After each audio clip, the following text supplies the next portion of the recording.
Hey, everybody, this is Ed. This is Deja. And this is Kara. And this is your day's dumpster fire, where we don't celebrate humanity's successes, but its most fantastic failures.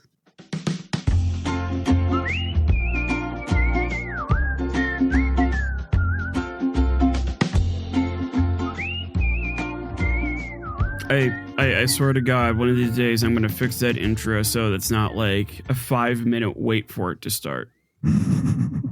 Like, and 3, 2, 1, go. Yeah. Well, and it's just like, in the audience, like, you guys will never, maybe I'll leave it in one time so you can hear just how awkward that silence is, but I always shore it up. But one of these days I need to actually go and fix it because it's just funny. We just look like 3 idiots just staring at a computer screen waiting for something to happen. It is kind of great. We look intelligent. Yeah. All right. Yeah. What do we got today? All right. So today's is a palate cleanser. For those of you who've been listening for a while now, we just got done with a 3-parter on the very famous Donner Party incident of 1846, 7. Is that the year? Yeah. Got it. So, yes, that is now that I realize I just mentioned this episode as a palate cleanser, probably literally based off of what those folks had to eat in the the Donner Party incident. So, where that one was a pretty serious, pretty bleak, here we're going in a very different direction.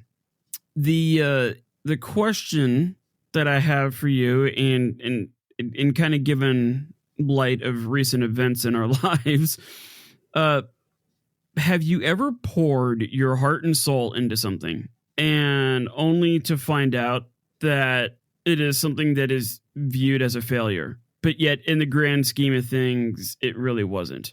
Ed, I don't know if we need to drop anything. Let's just say, yeah. Yeah. I've definitely felt like that once or twice before. Yeah, I think a lot, especially adults, have had that moment where they're going to be like, this is going to be my defining contribution to society. And then you pour everything you got into it. And then it's a very lukewarm response, or it's kind of criticized. And, even our students out there probably experience that. We're like, dude, essays aren't my thing, but I'm going to write this essay and I'm going to dazzle this teacher. And I have to get an A on it. There's no way it can't be an A. And then they get a solid D- back. Cool. That was my entire high school experience. Yes. Just kidding. I also had that one English teacher that she would absolutely refuse to give anything above a C. That's so annoying. It didn't matter how amazing it was. Yeah, it's just... Thankfully, I learned that she's not the end-all, be-all decider of what's good or not in terms of writing. So maybe that worked out well. But in this case, for this show, I'm kind of putting together a... I don't know, like a little subgenre, or hopefully a recurring theme, where we look at the blockbuster busts, or movies that had a lot of time, money, effort, skill, resources dumped into it, and it absolutely dies in the movie theater for one reason or another. I think you could actually make a podcast just on movies that failed hard. I think there is one. It's called How Did This Get Made? Oh, interesting. And the guys who done Unspooled do that too. That's the film podcast I listen to a lot. Got it. We'll have to check that out. Yeah, you'll have to check it out. It's pretty good. So yeah, this is hopefully going to be like a reoccurring theme where, we have episodes where it is literal fires where cities burn down, or and I think we have a few other ideas, maybe one of them was a government law or ordinance that goes into effect that doesn't work out well, like prohibition. So yeah, it's going to be a recurring thing where we're going to kind of look at movies that just crashed and burned. And I think for me personally, the movie that stood out to me in my lifetime was the proverbial Kevin Costner great movie of Waterworld. So as I was researching Waterworld, because when I was a kid, I actually liked the movie. I thought it wasn't half bad. Granted, this was like 12, 13-year-old Ed. This is back when even like when Hulk Hogan was in a movie, it was amazing. When you get older and you look back at it, and you're like, I actually liked Hulk Hogan in a movie. Boy. So yeah, we're going to be kind of diving into the movie Waterworld. And one of the things I kind of want to bring up a little bit is because I don't think people fully understand just how difficult movies are to make. Especially when you look at the role of a director. Directors, they're pretty much the god of the success of that movie. And if a director fails like in one thing, the whole movie can flop. So what I did is a quick little Google search in terms of what directors are responsible for or what they need to have advanced knowledge in. And of course, Google just spits out like this gigantic list. And some of the things that stood out to me is like filmography. They have to know the history of making movies, i.e. film school. Technical skills involving everything from special effects, set design, costumes, makeup. They even have to be familiar with like CGI. They may not know how to actually create stuff, but they need to understand how it fits in and not be super awkward. They need lots and lots of writing skills. I feel like these people are doing more writing than anything. And that also includes script creation. They have to know a lot about photography, both still and motion photography or video. They have to have the whole lighting thing down pat, which that's a science in its own right. There's also the leadership skills because they have literally thousands of people working for them. They have to know how to multitask because one thing that I always found baffling is that when a director is making a movie, they're not filming it in order that you see the scenes laid out in the movie. So, for example, if you look at the Bohemian Rhapsody movie by Freddie Mercury, the main actor who played Freddie Mercury, he actually filmed the Live Aid performance that we see at the end, but that was like the first thing that they filmed in the movie. So it's like they never ever record these movies in any order that would make sense to us, but make sense to them. So that also involves like the logistics and whatnot. They have to know a lot about marketing. They have to live and breathe budgeting. And then more importantly, they have to be able to live and breathe fundraising. So those are just a few things that directors have to take into consideration. And then it gets even more complicated when there's like 3 directors all working on the same project. And especially when some of those directors are actually actors, that really opens the door for a lot of arguing and whatnot. So that, like, when I was researching Waterworld, that was kind of some of the things that when I was looking it up, that's kind of what I discovered. There's also the budgeting aspect of it, which, you know, these things, these movies, especially when they're intended to be like a huge summer flick or something like that, you know, we may look at hundreds or thousands of dollars as being like costly. For these giant movies, it is like literally millions of dollars a day to make. Like they are just burning through cash like crazy. And then they also have these vice presidents and executives coming in, and they just nose their way into every little aspect. And yeah, the budget to entertainment factor is very closely scrutinized. And if money does become a problem, then they have to figure out how are they going to get that.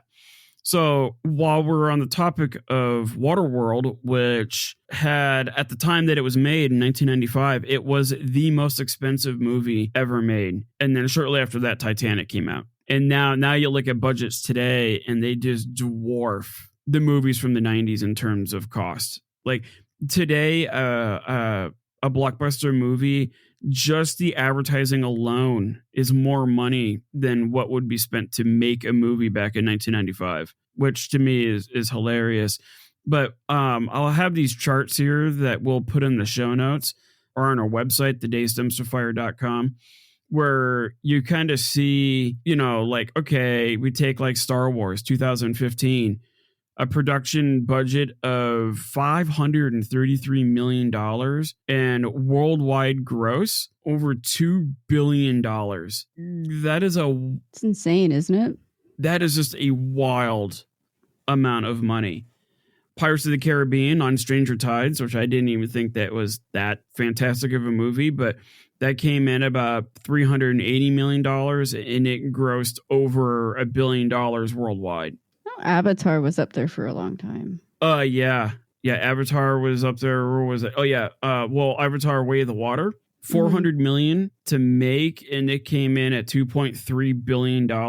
And that's worldwide. Even domestically, it brought in almost $700 million. Yeah, that's a big one.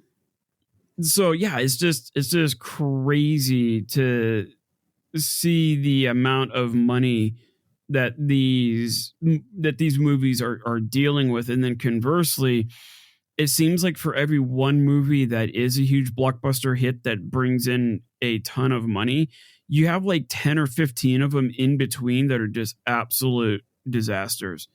So like the Marvels, $100 million to make. And then I'm sorry, no, it took $300 million to make. It brought in approximately $100 million. So yeah, Marvel took a loss of $200 million just on that. And when you factor in, like, a lot of these movies are using the same production company, like they're still using 21st Century Fox or, Paramount or Warner Brothers or whatever. If you have a couple of movies in a row that tank like that, it can bankrupt a whole production company overnight. Jungle Cruise, that one cost $264 million. It only brought in $114 million, therefore it was a loss of $150 million. Solo, a Star Wars story, that took $375 million. It only brought in $252 million, therefore they took a loss of $122 million. This just adds up really fast. So we'll have those charts in the show notes. You can kind of peruse it because they're kind of it's kind of eye-opening. And it really begs the question of like, okay, well, what does a movie need to have to be successful? Like, what is the recipe? What is the secret sauce? Because you get people like James Cameron or Steven Spielberg. It seems like they can't produce a bad movie or a movie that isn't going to gross a lot of money. So I think every director out there is trying to figure out like, what in the world do you have to have, X percentage of what needs to go into what to make a movie successful. And back in 1995, that was the hunt was on. The hunt was on to try to find that recipe. And for a while there, from the mid 1980s up to the mid 1990s, there was quite a few movies that were hugely successful that we never would think to this day would be successful. Probably one of the most famous ones from the 80s was Mad Max. Mad Max has made hundreds of millions of dollars over the years, and the budget for that was $15 million. And boy, does that budget shine through when you watch that movie. There's that one cutscene where that motorcyclist guy gets run over by a semi. But if you look at the semi, it's just a piece of plywood that is attached to like a pickup truck. And it's in the shape of a semi truck. Like you can clearly tell that this is like a North Korean semi in that it is lacking anything that would actually make it a semi. And it's just a prop. So yeah, looking at the Mad Max movies from back then compared to today, it's like, wow, how were these successful back then? And just for reference to 1995, that year had some some big movies come out. We've got Seven, Braveheart, Casino, Jeez, that's right. 12 Monkeys, Jumanji, Toy Story, Dangerous Minds. I came out. So 1995 was Apollo 13. 1995 was a big year for a lot of movies that we still talk about today. Yeah. So when you look at Waterworld, great time for movies. Well, yeah, great time for movies. Probably a bad time to release like Waterworld. I think if they held it out for maybe another year or two, it probably would have been a lot better. But even still, if they waited until 1996, they would have to deal with Independence Day. Oh, yeah. Mm-hmm. And that's like a head-to-head apocalyptic type of thing. Yeah. When we're looking at Waterworld here, think of George Miller's Mad Max movies, but the exact opposite.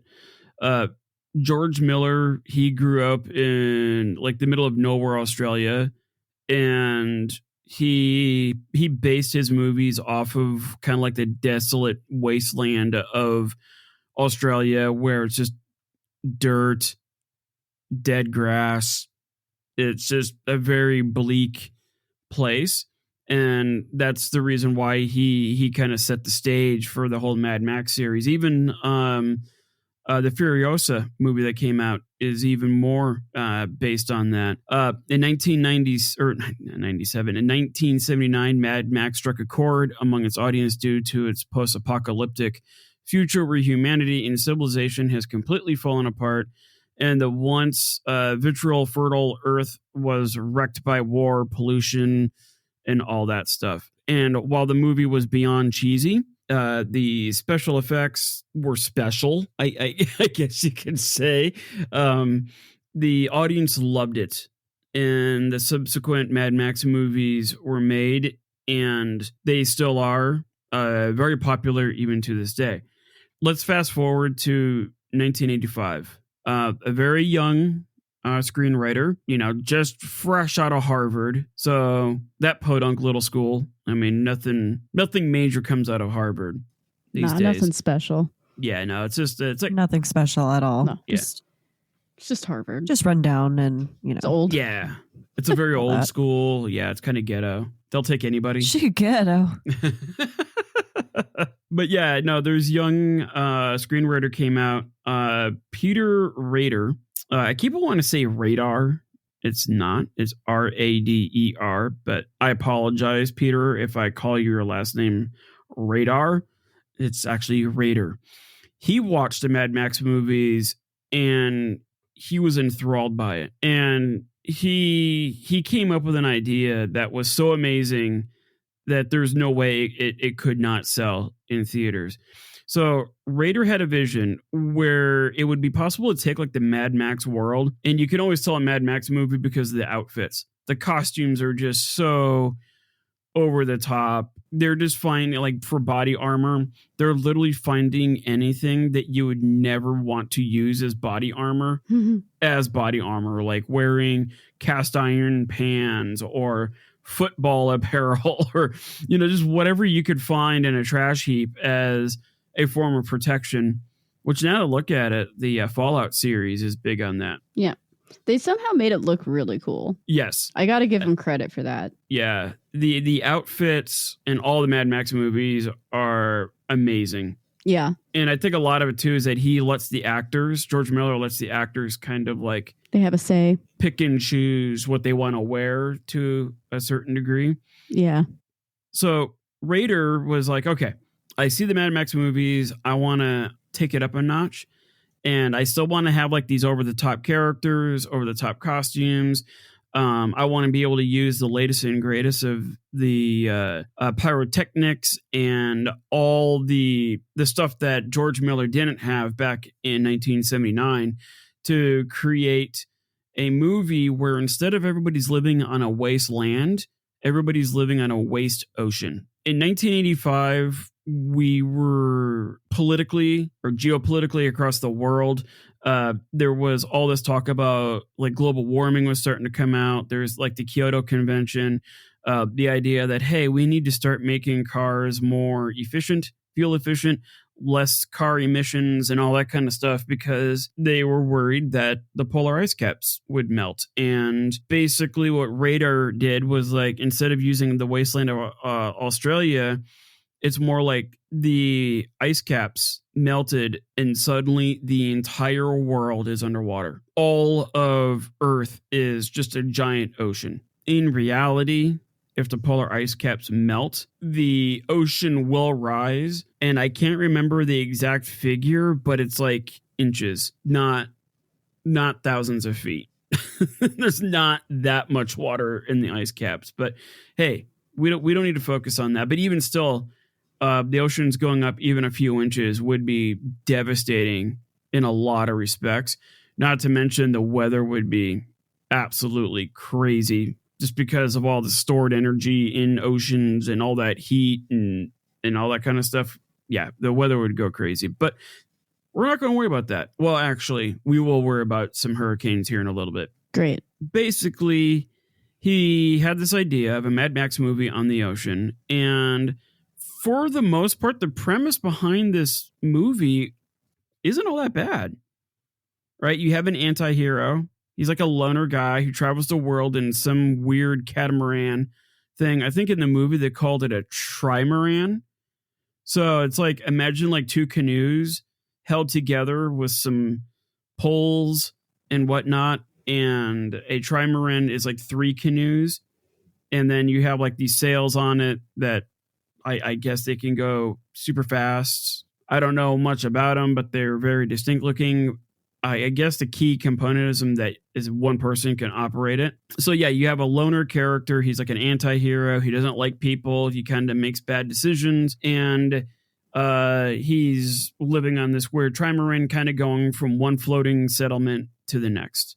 So he's kind of like Link in Zelda, where if you ever played Wind Waker, like the whole world is covered in an ocean, and then you have to hop on your little boat, and then the map is a grid. In the middle of each grid, there's like an island in there. That it's kind of like that in a way, where you go from one floating settlement to the next. And there's very few resources out there. There's no land. There's no dirt. In fact, if you have dirt, that makes you very wealthy in this Waterworld world. Okay. Yeah. And what he does is they call him the Mariner. And what he does is he trades like scraps, like what you would find in a landfill, and he trades it. But he also has access to dirt. That's because there's a special characteristic about him. He has like this jar of dirt, and then like even a pinch of it can sell for a lot of value because, well, it's all under the ocean by thousands of feet. Well, it turns out that we discover that the Mariner is like a mutant of sorts. He's part of the next breed of humans that have been for generations living on this ocean. He actually developed gills behind his ears, and as a result, he can breathe underwater. Okay. Yeah, and it's kind of a cool idea, I guess, if maybe some lazy writing. But what he does is he can swim to the bottom of the ocean. Okay. And he scoops up dirt from, way down. It is seriously, I think it's like 6,000-7,000 feet underwater. He scoops up all this dirt, puts it in a jar, goes up to his little trimaran, dries it out, and then he goes into these settlements and he trades it for a ton of food or whatever he wants. It's kind of an interesting idea, definitely different. Whereas like Mad Max, it's almost like water is the currency. Yeah, it's just the opposite. Yeah, that's yeah, like Fury Road, right? Immortan Joe, he basically controls his people with the presence of water. So yeah, not a half bad gig, I guess. One thing leads to another. The Mariner finds himself arrested for being a mutant. Yeah, he's found as a mutant in one of these floating city thingies, and he comes across a hot mom with a young sassy daughter. Nice. Yeah, there's got to be a hot mom. Always. And what's weird about this daughter of this hot mom is that this girl has like a weird tattoo on her back, and it's a very cryptic tattoo, but it is interpreted as it's a map. And if you can decode this map, that somehow ended up on this girl's back, it will take you to where there is land.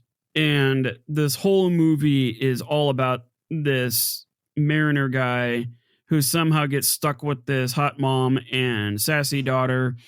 And suddenly the villain of the story is this oil guzzling warlord by the name of Deacon.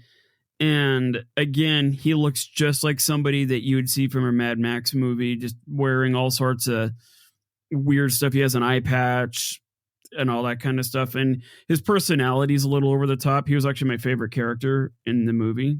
And he lives on this. I low-key thought you were going to say he has an iPad. He has an iPad. I was like, yeah. What? Yes. Where am I? I kind of pictured one of the middle schoolers walking around with his iPad all the time. That's kind of what I pictured in my head for a second. Yes, that is exactly what he does. Yes, it is very much an eye patch. But yeah, he lives on this giant oil tanker, which is conveniently named the Exxon Valdez. Nice. D's, yeah. I thought when I was a kid, I had no idea why it was that. That's like subtle. But significance of it. And then as I got older, like, oh, that's kind of clever.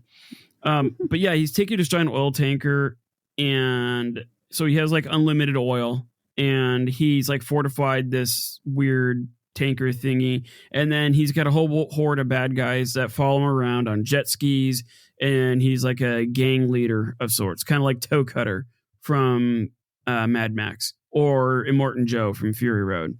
Got it. And these people that are on jet skis are kind of like the biker gang. Deacon's goal in life is to find this mysterious girl with this mysterious tattoo to try to find this mysterious land.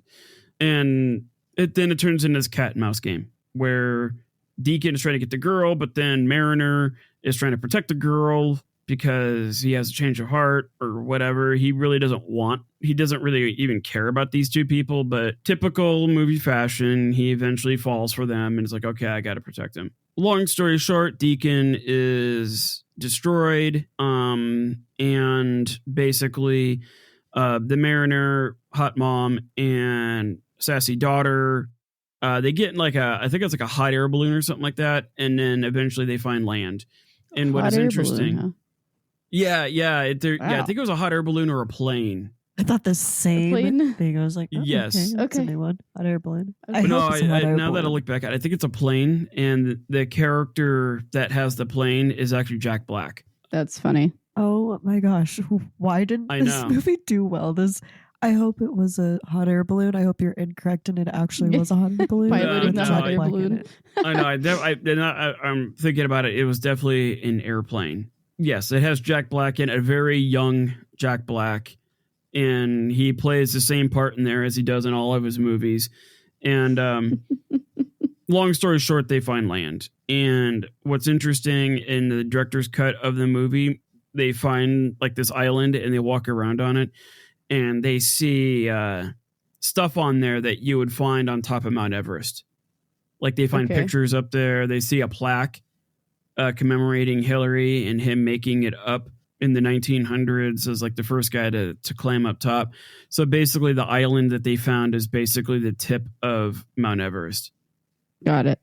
To kind of give you an idea of how tall or how much ocean you're dealing with, which that's clever. That one's pretty good. Yes. I like that one. So yeah, there's it all things considered, it's not that bad of a movie. It's I do too. kind of good in a lot of respects. The plot is kind of interesting, if not linear. The dialogue I thought was really good because it doesn't take itself too seriously. Like instead of having cans of Spam, because they couldn't get Spam, like they couldn't get approval from Spam to have this as a prop, they changed it to Smeat.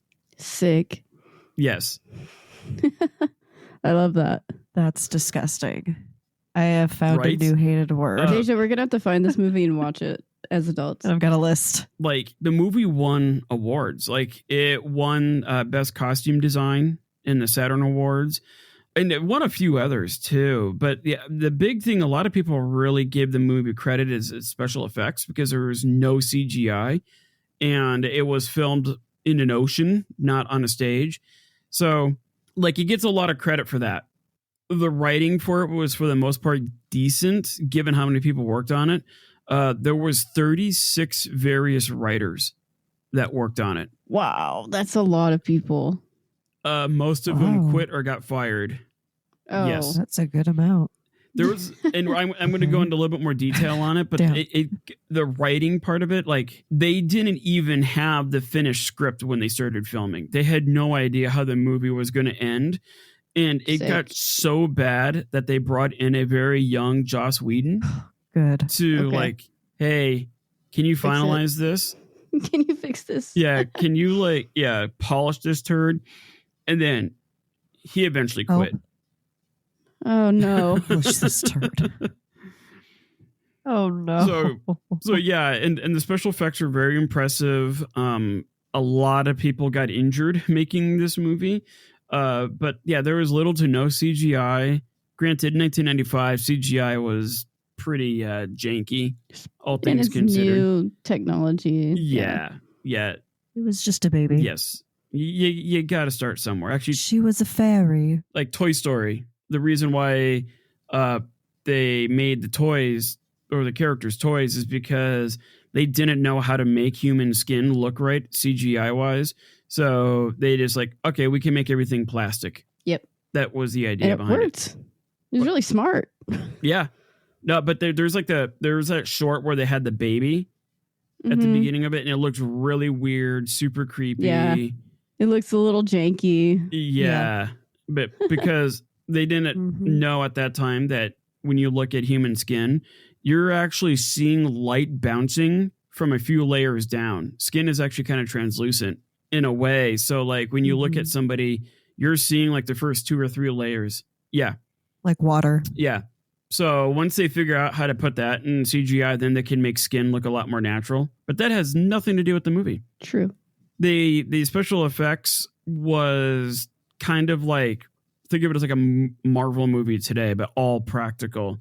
Which to me is cooler. Yes. Yeah, there's something about a actual gasoline explosion versus a CGI one. Like you can tell the difference. Yep, you totally can. And I think what it is that when they have that gasoline explosion, the giant fireballs, even though you really can't like directly see it, but you're producing a lot of heat.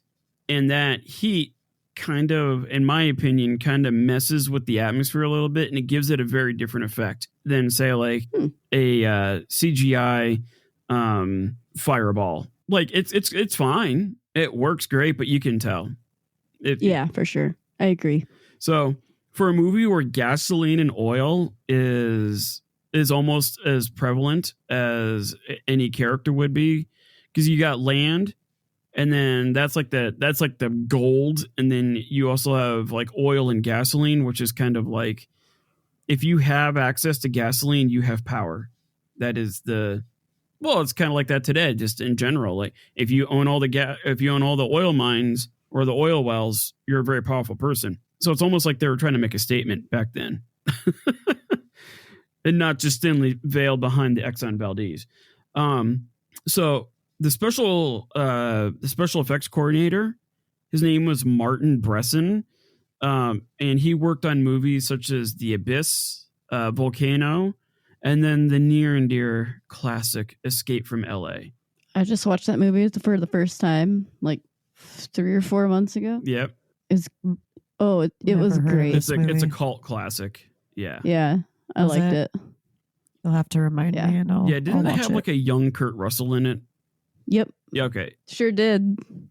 Yeah, you got to watch I'll it. Definitely watch it. I think what is the premise? Like California breaks away, and then everybody is trying to get out of Los Angeles or get out of California. Yeah, something like that. So it's very prophetic. Okay, going with that California breaking away from the United States. Yes, theory. and you've got like Kurt Russell, who is a very conservative. Like his mindset is the exact opposite of everybody that would be living in California. So he kind of like hates everything. He's trying to get out of there. Right. Yeah, it's one of those things. I mean, and it's like that today. If you're in LA and you're stuck in that traffic, you're never getting out. It's not that bad. Kara and I go back and forth all the time. Yeah. I don't know. It's pretty bad. But you know what? I will say I have driven in New York. New York is really, really bad. I've driven in Seattle, and Seattle's awful. Yeah. It's really awful. And Portland's really bad too. Portland makes me want to throw up because it's so like windy. You go in because you're going circles a through the lot. mountains. Well, in New I hate York it. is a hot mess Yeah, I don't like because it. that city was built and designed for It's just a hot mess. and it was built under the premise of like horse and buggy and wagons, not giant trucks Right. and all that kind of stuff. So yeah, like 1996, Waterworld is nominated for Best Visual Effects at BAFTA, which, that was pretty good. Even the good. most ardent haters of the movie, they had to concede that there was some actually good parts to it, to the point where, it did win some awards. The concept of the movie wasn't too awful. This is my opinion. Even though our modern world was submerged thousands of feet underwater, which would mean that the polar ice caps, I guess they melted, but it wouldn't add miles height. Like the actual polar ice caps themselves would have to be so tall that they would have to be in space in order for that to produce enough water to like submerge everything. But that's kind of not the point.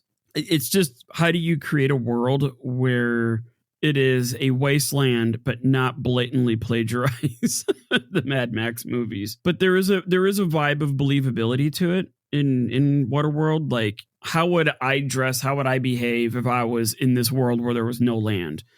And I think they get that right. So yeah, it's cool. Like, it's why is this movie even on the show? Like, why? How is this a dumpster fire? I forgot. It won an Academy Award for sound mixing. This is winning sci-fi awards. It's winning Academy Awards. Like, it's doing pretty good. So like, how is Waterworld a dumpster fire exactly? Well, what made the movie a dumpster fire is not what you would think. Yes, it did poorly at the box office, but what's strange is the reason why it did poorly.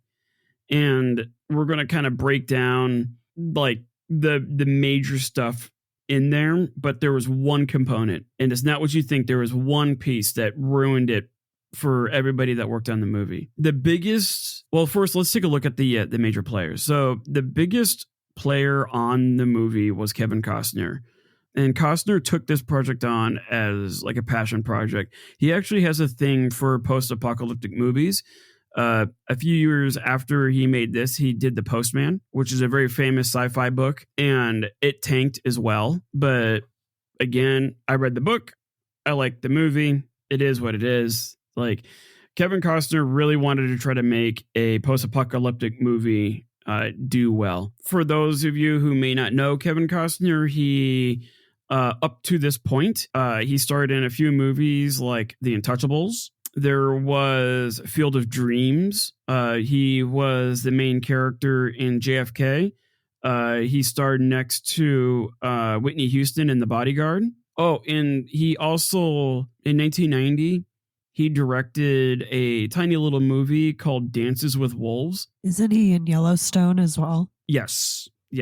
But I only brought up like movies that he had been in up to Waterworld, because he's been a prolific actor even afterwards. But yeah, Dances with Wolves actually won him an Academy Award for Best Actor and Director. Like, not bad. So already we're starting this Waterworld movie off like the main character is Kevin Costner, who is like one of the hottest actors of the time period. So needless to say, by 1985, Kevin Costner was, one of the most highly sought after, demanded actors of the day, and he was paid accordingly because it seemed like everything he touched would turn to gold. Oh, he also starred in Robin Hood, not Men in Tights, but Prince of Thieves with Morgan Freeman. Because of the success of that and whatnot, it's just like, okay, cool. Like, Waterworld, this is going to be an interesting idea. Has Kevin Costner in it, and not like some no-namer like Mel Gibson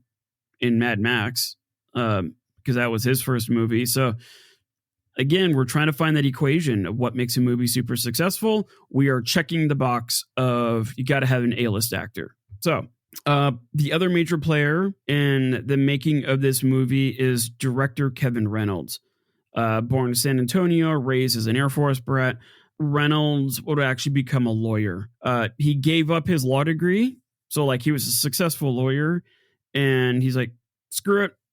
I'm going to go pursue a career in filmmaking. I don't know what made him do that. That is quite a change in professions. But then again, I was also in mechanical engineering and I became an English teacher. So I guess I can kind of see where he was coming from there. So yeah, he got himself into USC, which I guess USC is it's an okay school, right? Just a small little school that does some film stuff. It's fine. She's fine. Yeah. No big deal. Isn't like in all seriousness, isn't like USC like one of the most premier film schools in America? It's a very good school. That is the school you want to go to if you want to be in film. Yes. Or law. Or anything else. Yeah, or microbiology. Literally anything. Yeah. It's a really good school. And didn't their football team get busted for doing bribes or something like that? And they back in the late 90s, early 2000s. Got it. A while ago. I was funny how like that's the thing that sticks out to me is that part. But just goes to show you, man, don't cheat. So yeah, he went to USC, a film school, and some of the other movies that he directed prior to Waterworld was like Fandango, The Beast of War, Robin Hood, Prince of Thieves, and then Rapa Nui, and then of course Waterworld. So Robin Hood was kind of a bigger movie, but all his other projects were kind of smaller, almost like an independent film type of thing, which was probably one of the reasons why he was selected for Waterworld, because it was originally intended to be a independent film. So yeah, the movie that put Reynolds on the map as like a big budget director was Robin Hood, as it too also starred Kevin Costner, and they were like bros, and both the Kevins were like inseparable at that time. That was like, hey, whatever the Kevins take on, dude, you're going to make a grip of money off of it. It's like Adam Sandler and like Rob Schneider and all those guys. Yes. Ben Stiller and Owen Wilson. Yep. Those are two that they always, or for a long time, they would follow each other. We have the Kevins now, so we have a pretty well-known director and we have a very famous A-list actor. The movie also had Peter Rader and David Trohe as writers. I know those are kind of like not as common names, but as a budding writer myself, when I look at a movie, that's like the first thing I look at in terms of the quality of the movie is who are the writers, because that determines a lot. If the writers suck, there's no way you can make the movie good. Hence, like the Writers Guild strikes and stuff like that can really bring the industry down. They got Dennis Hopper, who is a veteran actor from the 70s and 80s. He played Deacon as a villain. He did a great job. So Waterworld was checking a lot of boxes. Needed to be that absolute legendary box office hit. Good writers, good director, decent cast. And Waterworld was written and intended to be a smaller independent film. But when the Kevins got their hands on the storyline, they decided to try to make it into a major motion picture. And the original budget was supposed to be $30 million. And once the Kevins got a hold of it, boom, they got an extra $70 million, and it was now a $100 million movie. At that time, that's a big budget for a movie. Case in point, Independence Day came out in 1996. That was a $75 million movie. So already we are looking at like checking that other box, good actor, good director, good writers. And now we're going to throw a ton of money into it, right? What could possibly go wrong with all this? And after all these delays and issues and whatnot, when the movie was released, the bill would come out to be $175 million.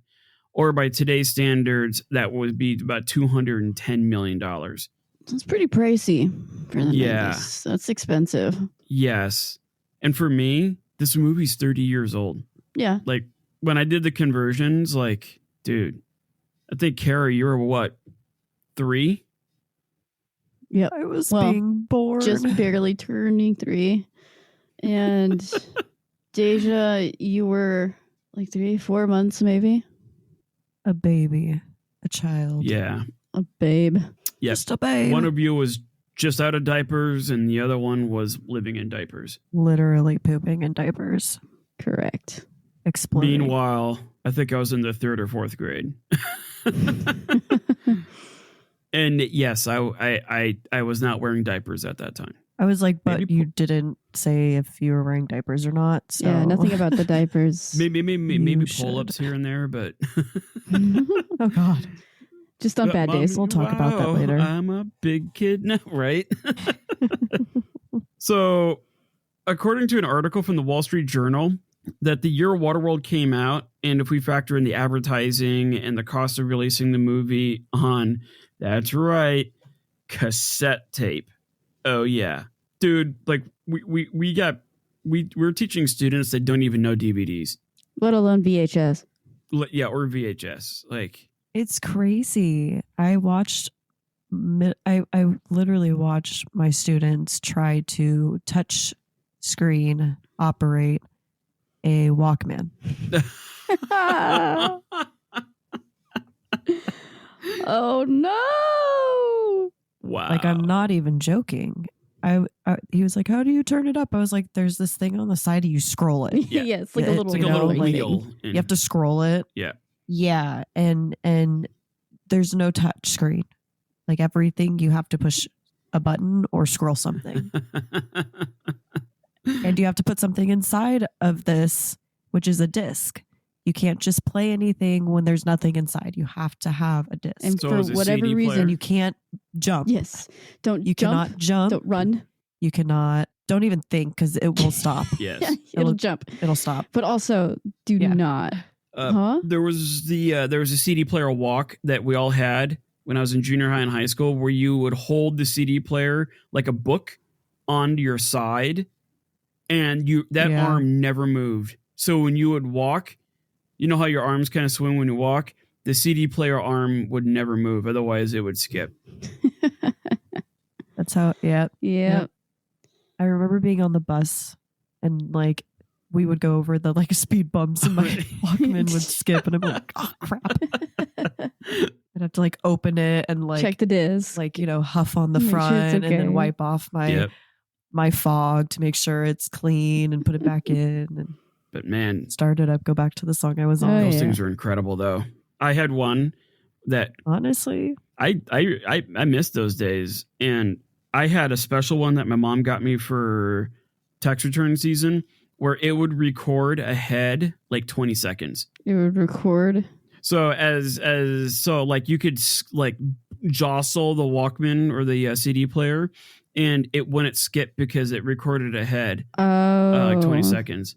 That's kind of cool. And now that is everything is just digital. It's Yeah. hilarious. Probably the cringiest. I had a CD player that could hold 6 discs. Hey. Oh, nice. Yep, that's a little after my time. We were out there. I had one that could Probably hold 3. the I'm worst just saying. the worst case of technology use amongst awkward people is when I was in junior high. The school got the teachers got computers put in their classroom that they could use for their grading, and none of the teachers knew how to use it. And I was in there trying to show them how to use their new fancy computers. I'm like, okay, take the mouse and put it over this icon and then double click it. And I kid you not, there is at least 3 or 4 teachers, grown adults, that physically picked up their mouse and they put it on the screen and they started clicking. Oh no, not the screen. And yes, I remember me and my friend at that time, we just looked at each other and we're like, this is going to be a long afternoon of trying to, let alone have them open up the software and try to put in their grades and all that crap. Oh, man. Anyway, back to no. Waterworld. Yes. Yeah, enough for the cringy technology.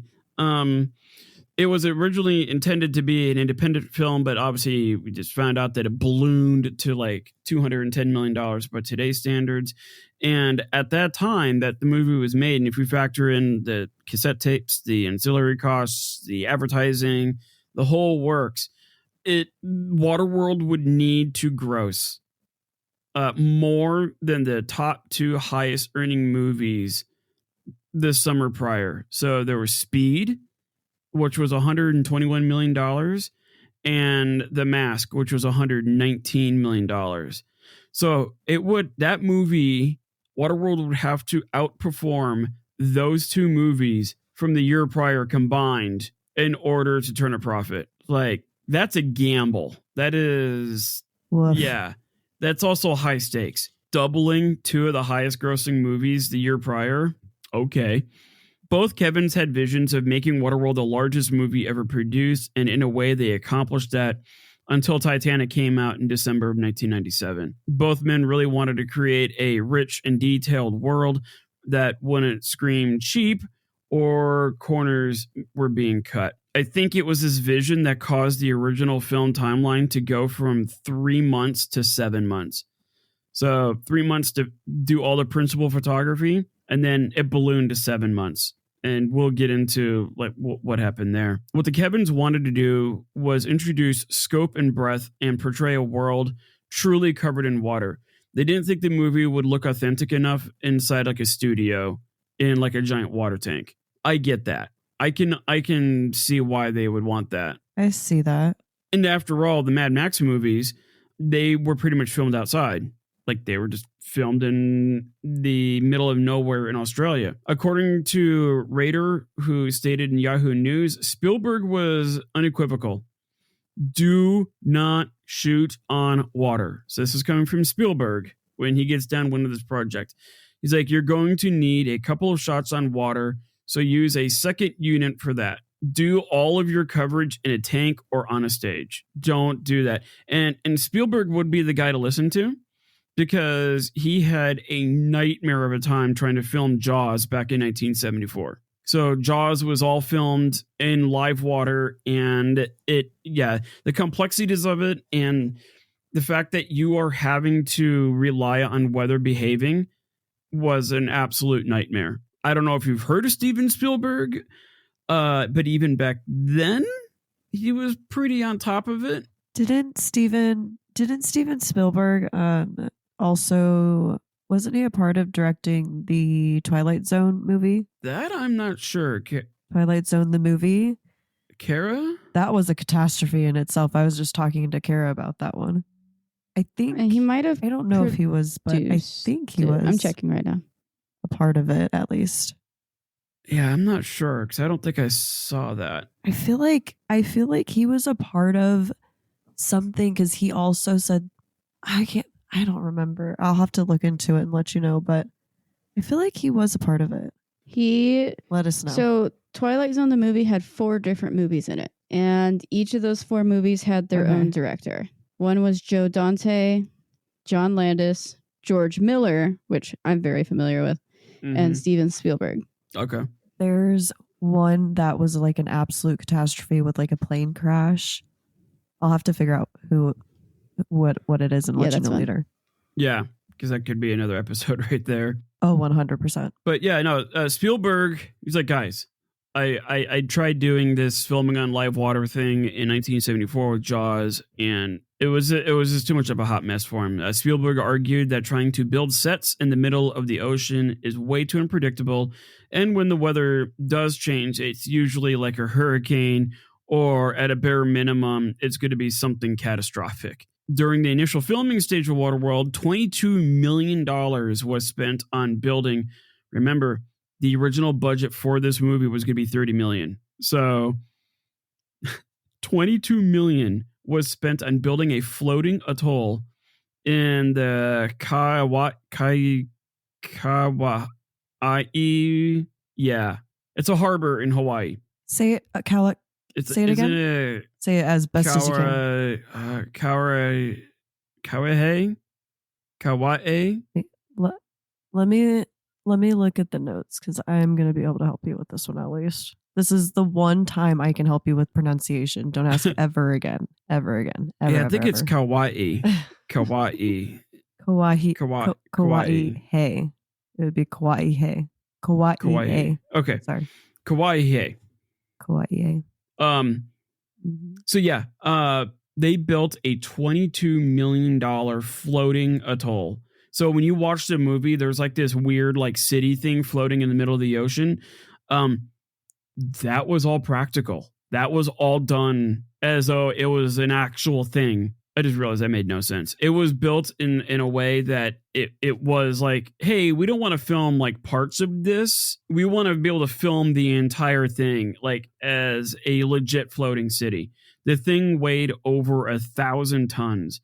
And Lockheed Martin was contracted to build the 8 base floats. So this is the company that makes airplanes, like military airplanes.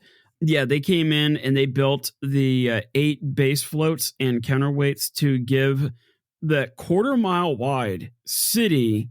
So this thing was a 1/4 mile wide. And it floated on these. They said floats. I'm assuming they were like these giant, like pontoons. And yeah, the whole thing weighed over 1,000 tons. The set was incredibly ambitious, and it was absolutely stunning. Like everybody who's ever seen it is like, wow, this is actually an engineering feat unto itself. Well, in the first days of filming outside the coast of Hawaii, once out to sea, like, so they got this thing out there, a hurricane hit and sank most of it. That sucks. Yes. That is exactly what needed to happen. That was a $22 million set piece. Just this goes bloop.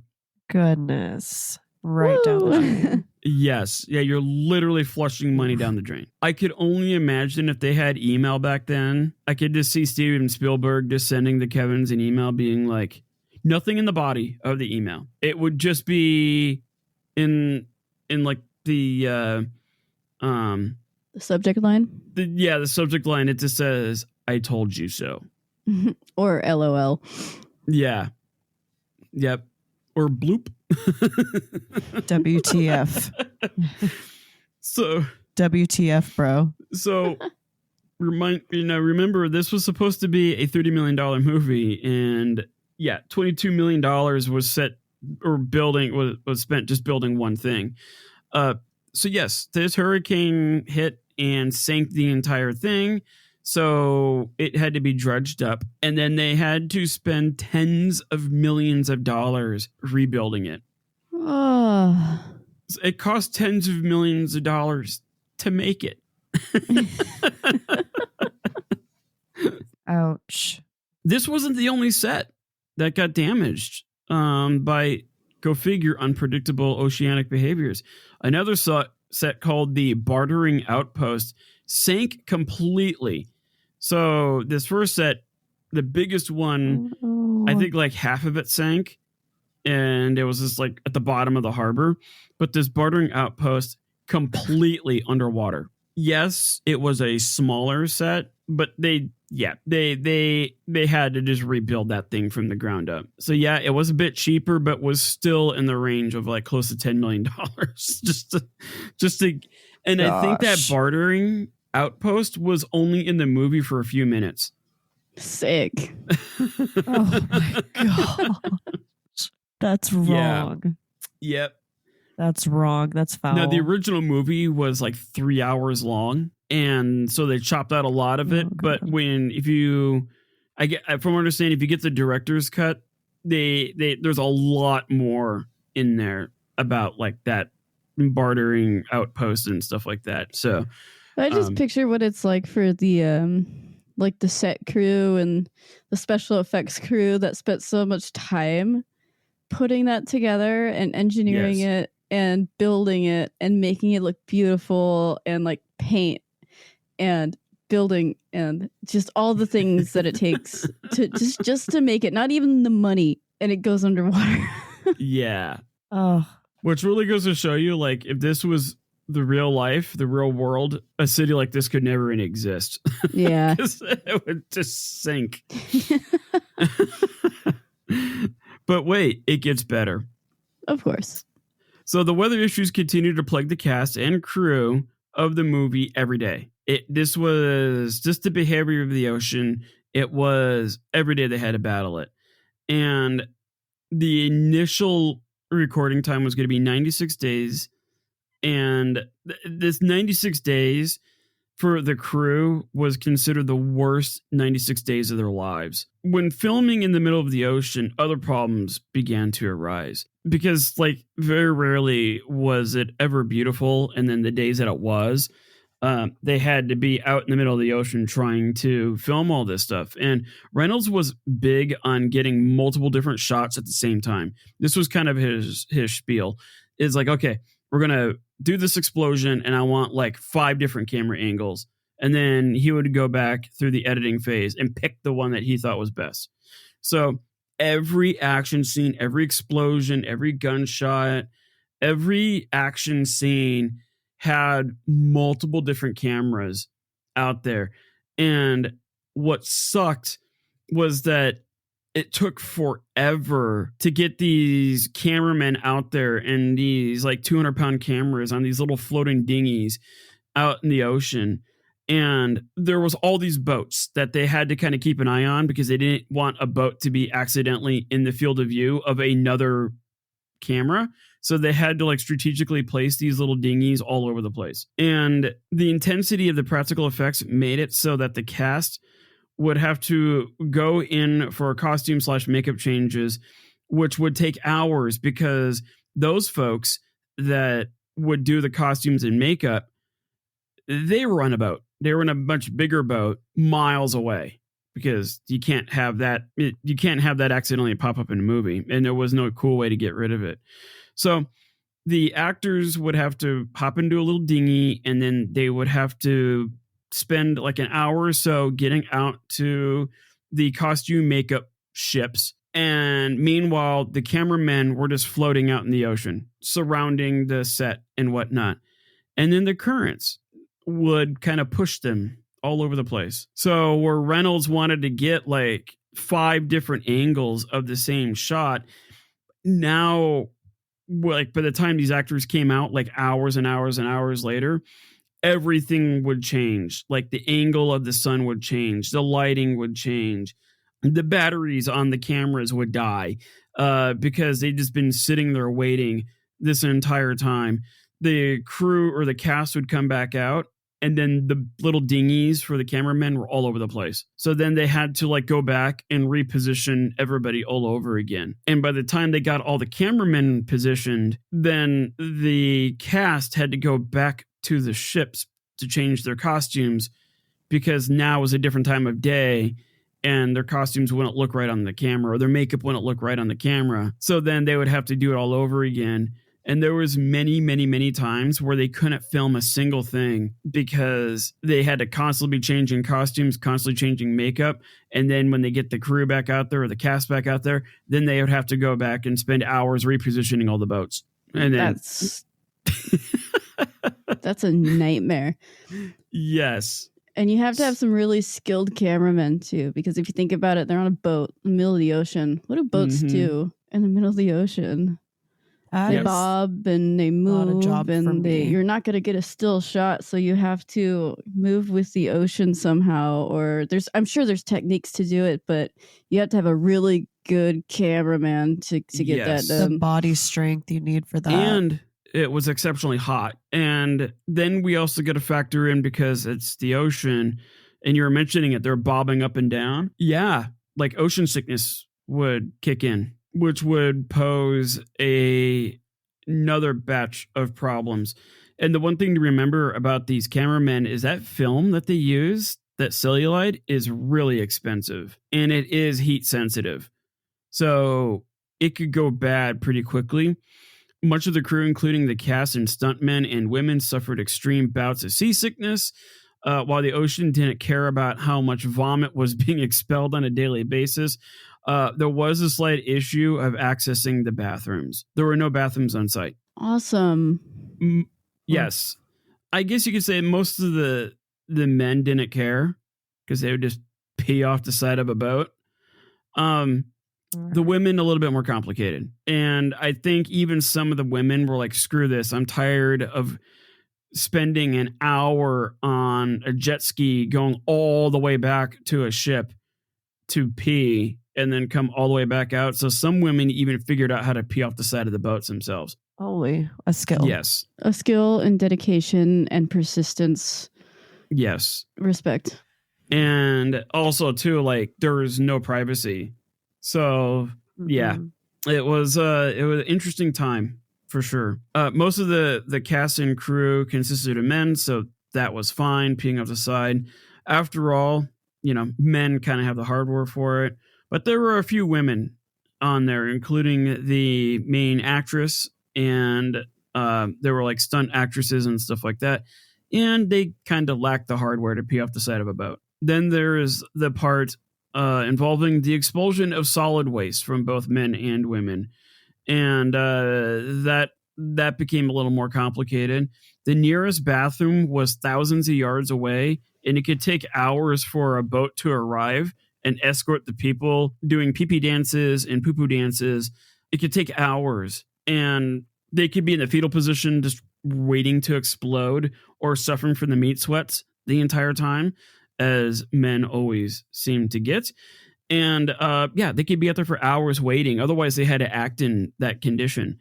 It wasn't just nature throwing hurricanes and storms at the movie makers. There was all sorts of other nature things, puke and pee and poo and all that fun stuff. On one such day, word got out that there was an earthquake and a tsunami was coming. The entire production shut down. They're like, okay, we obviously can't have the entire cast and crew get washed away in a tsunami. That's not how tsunamis work. If you're in the middle of the ocean, a tsunami will pass by and you wouldn't even notice it.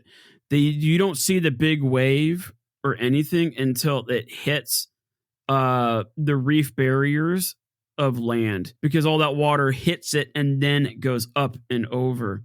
So they didn't really know that. And so they kind of freaked out and they're like, okay, pack up. We're shutting down for the day. And they wanted to wait out the tsunami that never came. Whole day wasted. Gets better. On top of the basic needs of human beings and nature saying, hold my beer and watch this exploding bladder, the filming process was absolutely grueling for most. A 10-minute scene could take over a month to film. The constant shooting and reshooting and the subsequent resetting associated with reshooting caused the cast and crew to become increasingly exhausted. To save as much time as possible, many of the cast and crew would just stay the night on the makeup and costume boats. So I think these were like maybe 100-foot long boats, ships, I guess. They're really designed to house maybe a handful of people. Now there was like dozens of people, and these guys, the crew and the cast were so fed up with like all the time delays. They're like, you know what, screw it. I'll just stay on the boat. Like, I'll just spend the night here because we got to get this done. Mind you, these boats didn't have any air conditioning or anything. It's getting down in the 50s at night, getting in 100 degrees during the day. It kind of sucks. While these boats were bigger, it's not the same as sleeping in a hotel. One person, though, didn't worry about that, though.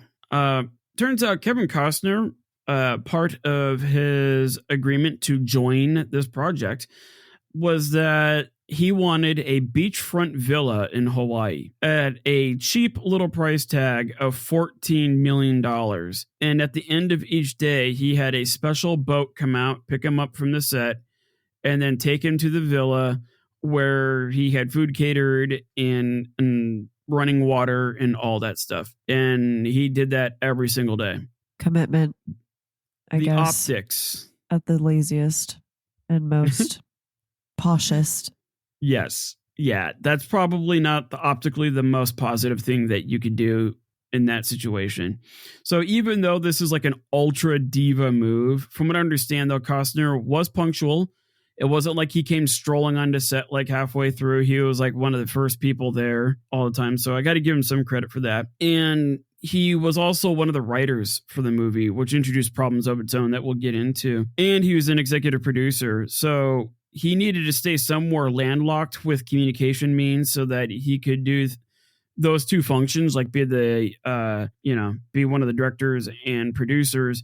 So he did actually need a location where he could make phone calls and do stuff. And he would work on the movie till like the wee hours of the morning. Ultra diva move, but I'm just like, couldn't a hotel do the same thing at not $14 million for the whole thing? It gets better.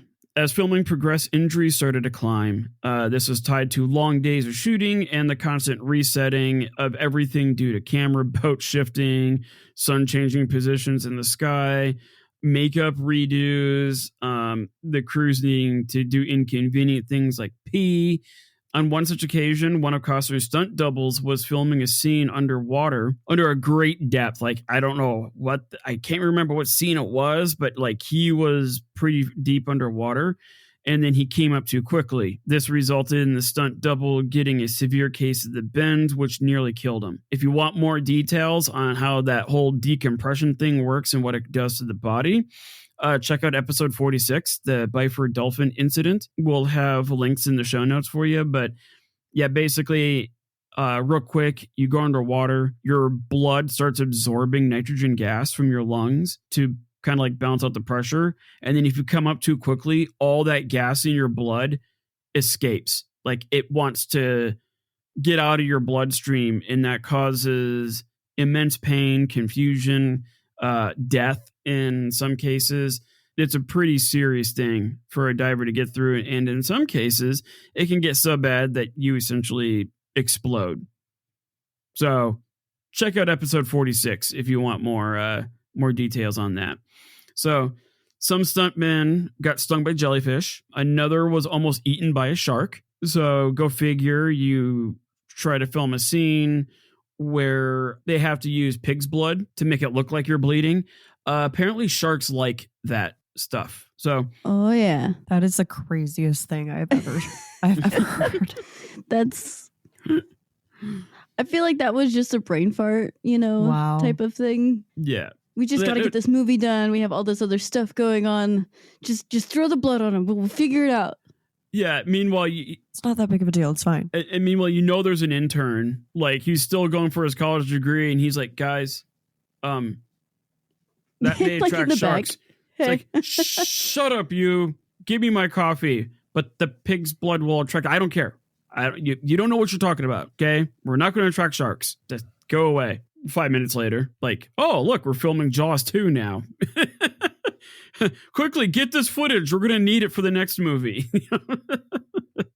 These people are just getting eaten alive. And thankfully, nobody did actually get eaten. But yeah, one of those things where nobody thought about that prior. Okay. There were numerous cases of people falling from too high of heights, injuring themselves, or getting burned from the pyrotechnics because the structures were kind of small and the explosions were in very close proximity. Whereas on land, you can film a guy with like an explosion 200 yards behind him. And then all you have to do is just zoom in on that dude with the explosion going off behind him. And it looks like he's only like 20 feet away. You can't do that in the middle of the ocean. Doesn't work like that. Yeah, people were getting burned and all that kind of stuff. Another one of Costner's stunt doubles would take a jet ski to and from the film site, because I guess he lived in Hawaii, so he would just go to and from. One day while heading out to film, the jet ski broke down, and the stuntman just floated in the middle of the ocean until enough concern arose on set for a search party to be mobilized, which that took time. They had to shut down everything. They had to pay a ton of money for the search and rescue people. Hours later, the stuntman was found just drifting idly in the middle of the ocean. He was probably like reading a book or something.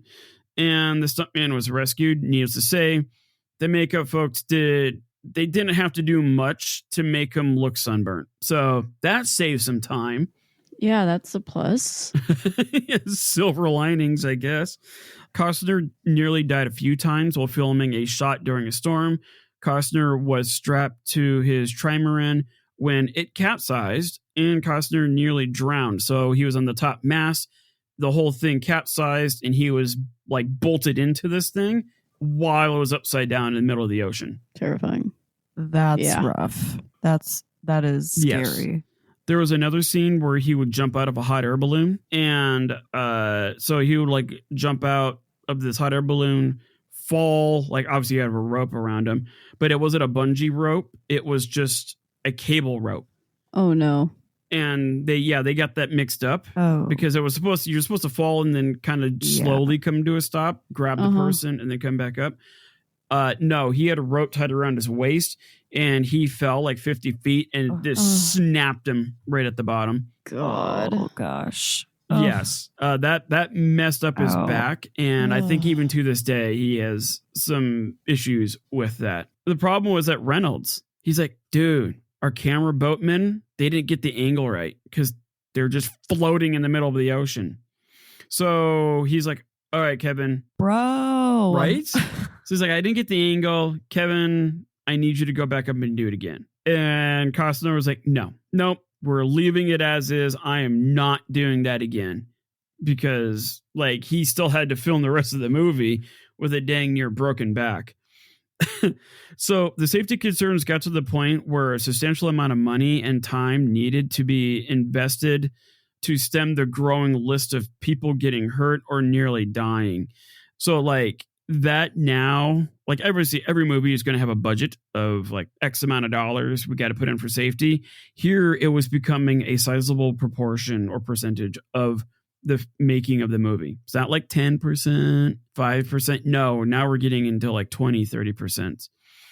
Okay, now we're going to get into the script issues, as well as Costner kind of dealing with some personal family stuff.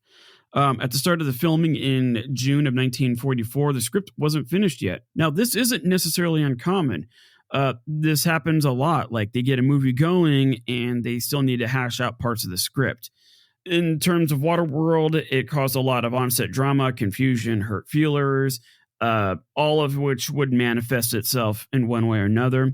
Probably the most famous aspect or an example of not having it completed or changing the script on set was Star Wars Empire Strikes Back. Towards the end of the movie, Luke gets his hand cut off. And in the actual filming of that scene, Vader tells Luke, I killed your father. But then when James Earl Jones did the voiceover afterwards, Lucas told James Earl Jones, like, oh, by the way, we're changing the script and I need you to say, Luke, I am your father. So the response was genuine from Mark Hamill. But even Mark Hamill, when he saw this in the movie theater, he's like, oh, that's a shocker to me. That was actually done on purpose. Yes. That was done on purpose because the guy who played Vader, not James Earl Jones, but the guy in the suit, he was notorious for leaking information to other people because he was just so excited about it. Oh, yeah. So they did it on purpose. They told the guy, just say this and, and that's going to be the line or whatever. Yep. And then Jones voiced it over. Yeah. And then James Earl Jones voiced what the actual script was supposed to say. Yeah. So there's reasons to change it on the fly like that. In the case of Waterworld, it was like, we still need to write 75% of the script. So it's not a matter of just changing a line or two. It's like, we need all the lines, please. The strategy that was used in Empire Strikes Back was not implemented in Waterworld. To be honest, nobody knew what the strategy was at the time of filming.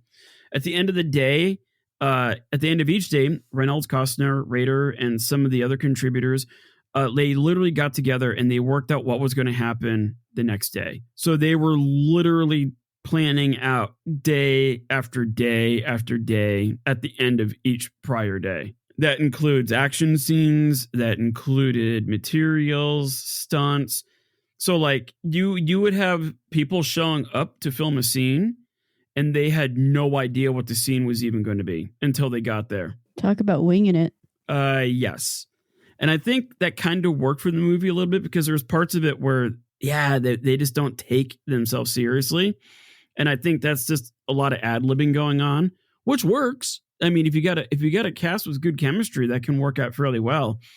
And I think they kind of got lucky there. But yeah, they were just literally flying at the seat of their pants, which again, we're dealing with the most expensive movie ever made in history up to this point. You kind of want things a little more thought out.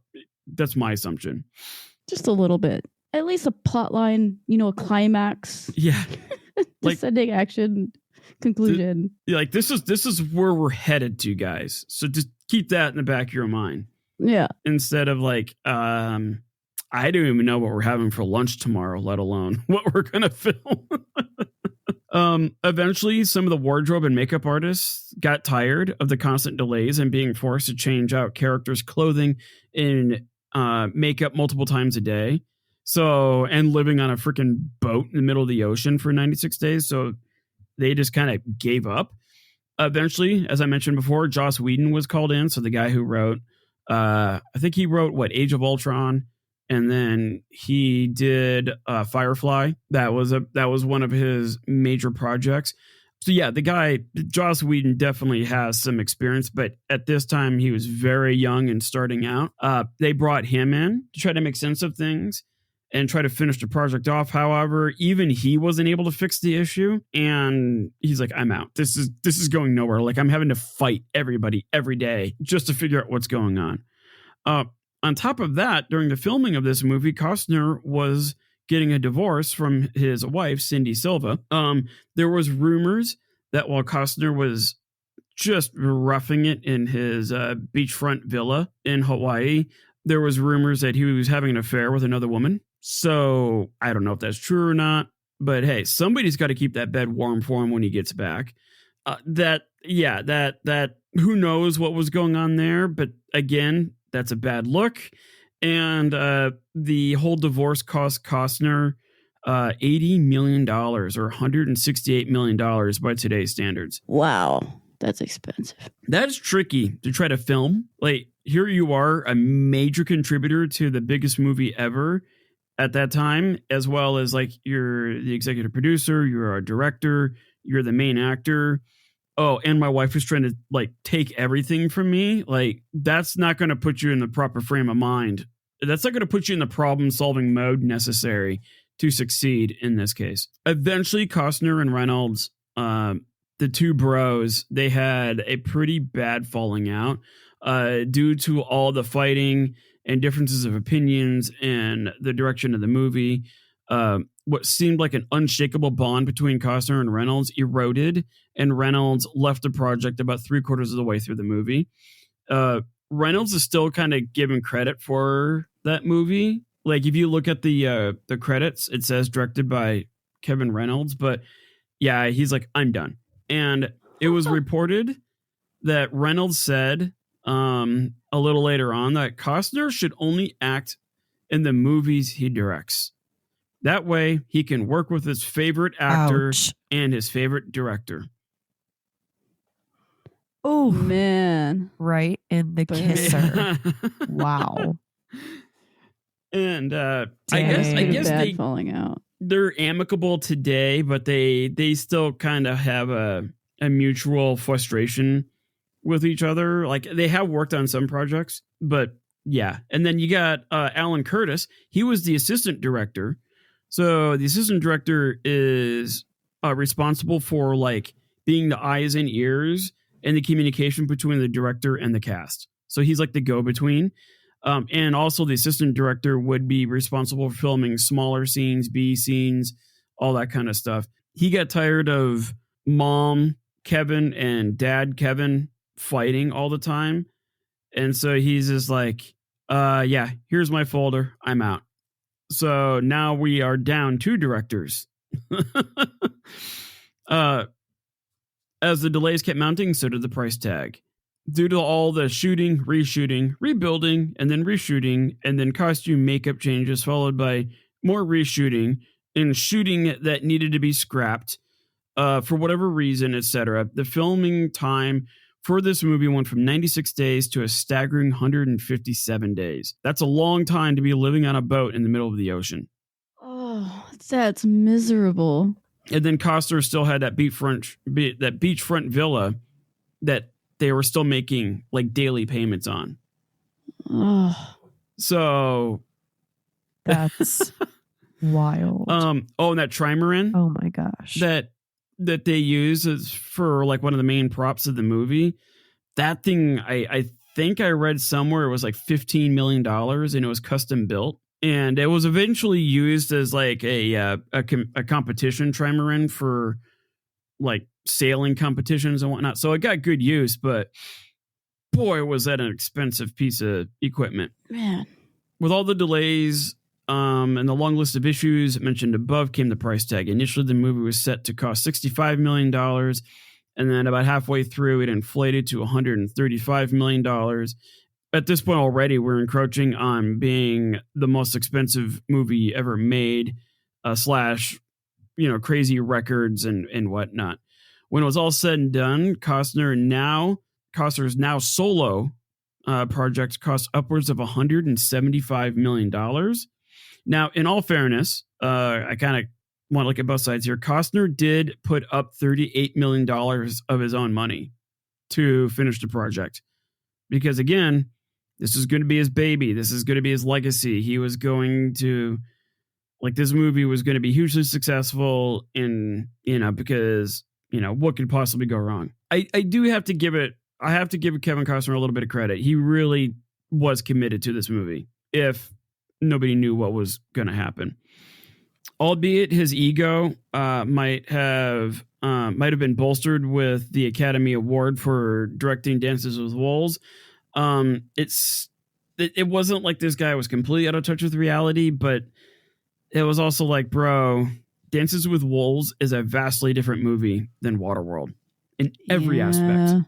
It's a little different. Okay, to put things in perspective, Independence Day, which came up the next year, was a total production cost of $75 million and only took 72 days to film.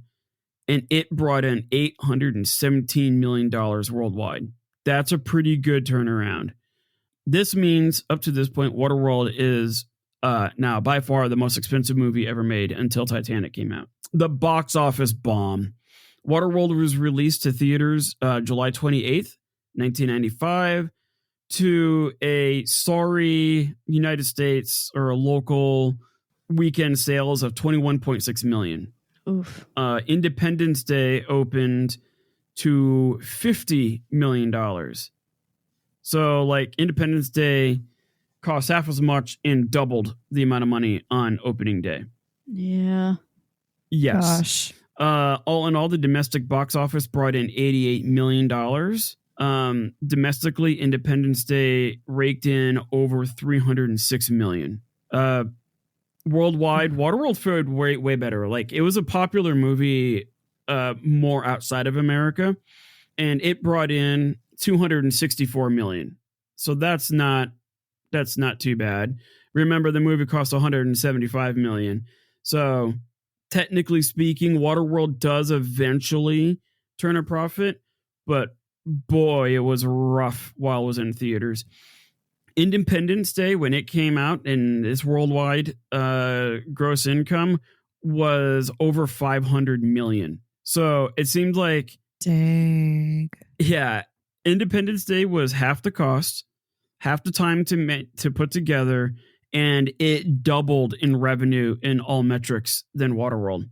Yeah, and it had Will Smith, Jeff Goldblum, and that was pretty much it. And yeah, Will Smith was a very popular actor back then, but I think Kevin Costner was considered more of oh yeah, whatever movie this guy touches, it's going to be amazing. Whereas Will Smith was still kind of proving himself in the movie scene. Now, when we look at how much Waterworld cost to put together as well as market, the total bill was $235 million. So factor in the advertising, the cassettes, and all that stuff. It came in at $235 million. That's over $60 million in advertising. So remember, 175 to manufacturer, 235 when you factor in all the promotional stuff. $60 million.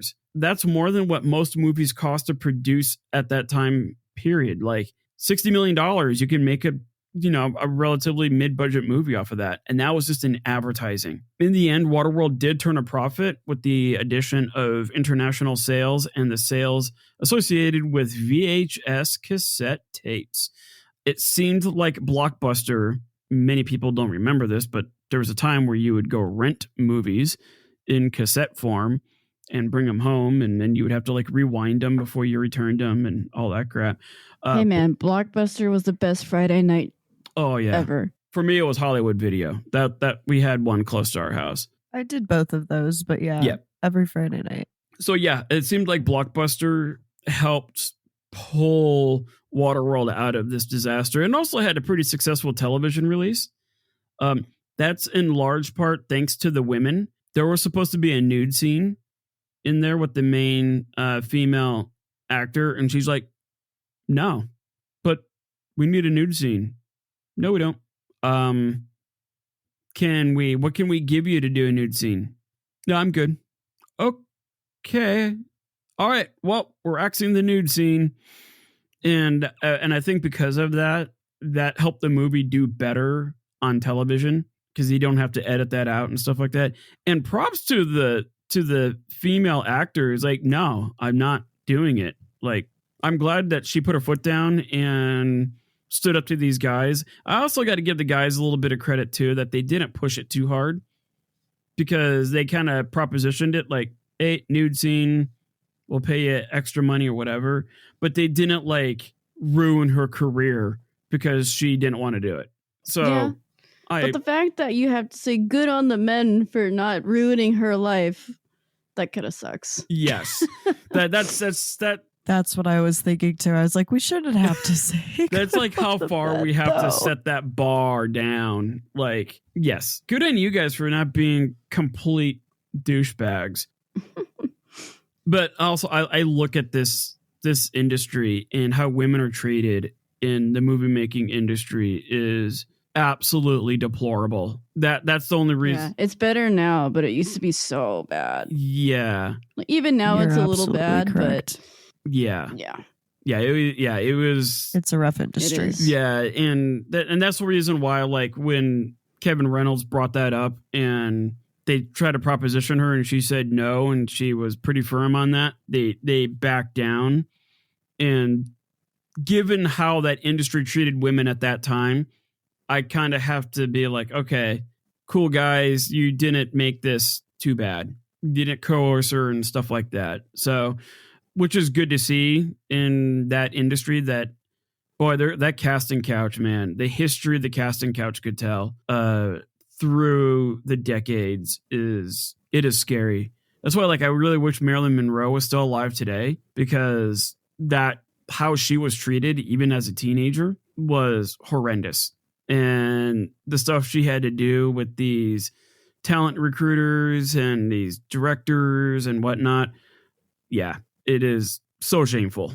I really wish she stuck around long enough to write like a book on I think she could have blown the lid wide open on Hollywood in terms of how they treated women for all that time. But anyways, the dumpster fire. Blockbuster helped pull this movie out, and because of the decision not to have a full nude scene, that helped it do better on television. So the syndication profits helped.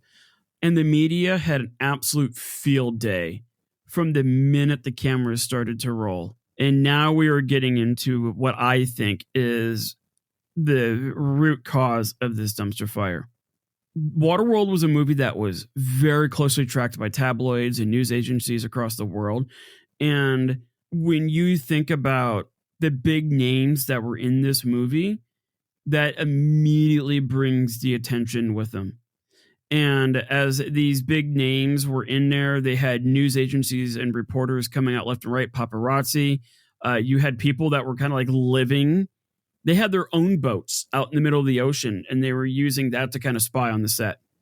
Whereas before, they wouldn't really have given it any time. So, like, if you had a cast member stub a toe, that would be reported all over the nation. And the dumpster fire is that the movie tanked in large part because the news media, they would not let up during the filming of it. So it kind of had a bad reputation even before it released, if that makes sense. Yeah. There's a phenomenon out there where you can have, say, somebody gets mugged in a subway. Okay. the news wants to report on that. So a reporter comes out, they get all the details, and then they publish it in newspaper or the news or whatever. All the other news agencies want a piece of that, but they can't just come in and report on the same exact event. They have to come in and they have to, otherwise that'd be plagiarism. They have to go in and they have to kind of retell the story, but they've got to make a change to it so that it doesn't look like they're just plagiarizing. Yeah. And so what happens is that you can have one bad event. So like one sore pinky toe from being stubbed on a ship somewhere could explode across the nation and the world. Or on your couch. Or on your couch, yes. It was awful. Yes. That because of that one incident, this could explode to 50,000 crew members, all stubbing their toes at exactly the same time of day on the same couch, all while filming the same movie. So basically, each news agency, they needed to report on the same event a little differently, but to the viewer, to the listener, it sounds like, oh my God, people are dying left and right in this movie. Or it's like everybody's getting injured, or it's like it just blows up because they have to report it slightly differently. Things can really blow out of proportion. And due to the negative media coverage during the filming of this movie, the initial reviews that came pouring in added more fuel to the dumpster fire. The Hollywood Reporter wrote, not surprisingly, Waterworld is a monumental example of how script troubles, creative differences, power struggles, and bad luck can swamp a potentially worthwhile project. One reviewer I saw on Reddit was like, Waterworld should be what in the world? Roger Ebert, of all people, was a little bit nicer. Normally he's like brutally like transparent on his opinions in movies. He wrote that I'll remember some of the sights in Waterworld for a long time because, again, the visuals are very impressive.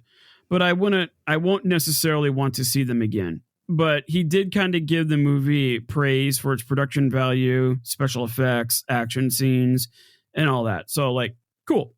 It was a little over the top, but it worked out. It was evident that Mad Max was such an inspiration for Waterworld that it was viewed as almost a direct ripoff. That was some of the reviews came in like, really, this is so much like Mad Max. Like, does George Miller even know? Did you at least get some permission from him to rip it off so much? Chris Nashawati wrote in Esquire a somewhat positive take on the film. He wrote, in the end, Waterworld would mark the beginning of a rough stretch of Costner's charmed career. One that hit its nadir. Nadir? I've never heard of that word. Anyways, one that hit its nadir with yet another post-apocalyptic message movie. 1997's The Postman. That was the other one that tanked, starring Kevin Costner, and he was like producer and all that stuff. But contrary to popular opinion, Waterworld wasn't a disaster it's always been painted as in the press. Yes, the critics dogpiled on it, and the audiences in America mostly stayed away, but the movie ended up making back its production costs once internal receipts, home video sales, and TV licensing were factored in. It wasn't exactly Titanic, but it wasn't Fishtar and Kevin's Gate either. So the whole Fishtar and the Kevin's Gate thing is kind of like a spin on a Heaven's Gate movie that was so bad that it actually bankrupted the movie production industry that put it together. Awesome. Yeah, and Fishtar is kind of is along the lines. It was a movie that just it was so bad that it like cost entire companies to fold up. So in the end, Waterworld was a dumpster fire, but not in a traditional sense. Yes, some really stupid decisions were made, and there was a bunch of chicanery going on behind the camera. But how much of that stuff like takes place on any other large budget? I mean, look at Titanic. Dude, there was hundreds of people that got injured making that movie. There was reporting on it, but not that much. At what point does the news media ruin things before those things are even given a fair chance? Waterworld seems like a perfect combination of strong creative personalities meets Murphy's Law that gets chewed up and spit out by negative news coverage, which is something that irks me, because how does the news media inform us of anything by just tearing everything to the ground? And like, how is that beneficial just by ripping everything to pieces before anybody even has a chance to draw their own conclusion? But that's that there is a different dumpster fire for another day. So that is the train wreck that is Waterworld. There's a lot going on there. Yes, there's a lot of stuff, a lot of Murphy's Law coming together at once. Yeah. And I don't know, to me, it's just like I kind of want to do more of these because I kind of want to see these guys like Kevin Costner and all these people put their heart and souls into this project. And then once it came out, absolute failure. But then over time, it was like, was it really that bad? Like, could we really count this as a failure? But it will always kind of be heralded as a failure just because the news media had to get in there and report on every little thing that went down. And so to me, that's the real dumpster fire. Is it's not a matter of did they fail or is it successful? It's like, who really gets to say that something is good or bad? And nowadays it just seems like it's just media that ruins it for everybody. So yeah, Waterworld. Excellent. Jeez. That's it. That's all she wrote. Goodness. I'm gonna try to find it. And see if we'll watch it tomorrow. Yeah. Cool, Yeah, if you can. On the projector. I grew up watching that and I have fond memories of watching it. Now, obviously, if I look back at it today, I'm probably like, oh my God, what am I watching? But I remember it being an okay movie until I looked at all the stuff that went on behind the scenes and the craziness and the amount of money that was spent and all that stuff. It's just like, oh. Yeah. Because they tried to make that equation, right? They had this equation, lots of money, A-list actors, famous directors, lots of good writers, and that should make a perfect movie. And boy, did it not do that. It did not. It did That not. wasn't it. It did not. That wasn't it. No, my mom loves that movie. Yeah. But she loves that movie, but whenever it came on TV, I just remember I couldn't take it seriously. And I don't know if that's because I was young or if it's just that silly to me, because I haven't watched it in years because I had no intention to. But yeah, it's one of those movies where there's a lot of scenes and a lot of parts of the script where you could tell they don't take themselves seriously. There's a lot of funny scenes in it. But sometimes that's okay. Sometimes that really works for a movie. Mm-hmm. Yeah. And then sometimes it really doesn't. And I don't think it did for this one. I don't think it did for this one, but I don't know. To me, I liked it. I liked some of the funnier stuff in there. Where like the villain is serious, but then there's also parts where he's not so serious and he's just so blatantly over the top that it's kind of comical. But yeah, go watch it and let me know. So hopefully this is a little bit of a palate cleanser compared to Eating People. That was kind of the direction I wanted to go in. That was crazy. Yeah. That was It was so much fun to research though. Oh yeah. I'm sure. But I know we got some projects coming around the corner here. Yeah. Kind of going in all sorts of different directions. Of course, Kara and Deja won't tell me. Well, actually, I know what you got coming up, Kara, but I have no idea what Deja's working on. Yeah, it's Deja's turn to do a secret project. Yeah. Yes. After this school year. Yeah, we have some things in the pipeline for you. I'm not sure about Deja, but mine's definitely not as dark and creepy as my last one. So we're going to do a few palette cleansers after the 3-parter. And then maybe I'll find another disturbing dark one to do. I don't know. We'll find out. Or maybe Deja will find one.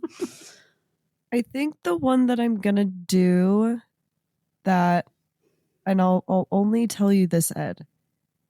I think the one that I'm going to do, it isn't super dark and deep. I think you will find it very fascinating. And I think it'll be right up your alley, which is different for me. but I've been indulging so much of it, and it's very, I think you're going to like it, but I don't think you've ever heard of it. And that's why I want to keep it to myself, because I don't want you to go and do your thing. Got it. That you do. I am that kind of person. Because I genuinely think I found something. I am that kid, like right before Christmas, I would sneak out to the Christmas tree and I would try to like peek in the presents and see what was under the tree for me. Yeah. You definitely were shaking them. I know you were. Oh no, I had like X-Acto knives and I would kind of make little incisions and then I would use flashlights to light the underneath the paper. I had all sorts of tricks. Didn't even realize you were doing surgery. Yeah, and then Christmas Day I had to act surprised. That's hilarious. That's funny. funny. I think you're gonna like it. It's up your alley. Yeah. Okay. It's gonna be good. Excellent. Cool. It'll be good. Well, with that being said, remember, go check out our Instagram at The Days Dumpster Fire. Check out our website, thedaysdumpsterfire.com. We have a bunch of extra stuff on there. I just revamped it, put my art up on there, so you can go check it out. All that good stuff. And then remember, I'm going to go with Ed's advice to all of you is to steal somebody's phone illegally and then break into it. And then press a bunch Legally, of buttons so you please. get in, and Do then it legally. subscribe to the podcast at least 6 different times. Yes. Do that, but legally. Yeah, no, for realsies though, do it legally if they give you permission, please. Ask I was permission thinking first. about going into the Apple store and how they have all those laptops and iPhones. I was thinking about going in there and changing the Safari. Like when you open up Safari, it has that home website. I was thinking about changing it to our website. Right. You So like should- every single you should person that make goes it- in there will boom sees our website. You should just make the back screen on all of them. Just the wallpaper. Yes. our Spotify like screenshot or something like that. Yeah, or a QR code. Right. Yeah, QR code. 100%. Yeah, perfect. It's a good idea. But yes, We'll do it. send it to everybody you know. Leave a review because I would like some feedback from some people on some things. Definitely. So if you have some time, leave a review wherever you listen to the pod. That'd be good. Or hit us up on Instagram and all of that good stuff. But I think that's all of the housekeeping. So I'm going to end it there. Yeah. It's Awesome. good stuff. See you later, guys. Cool. Alrighty. Keep it a Bye. hot mess. Bye. Bye. I finally beat you this time.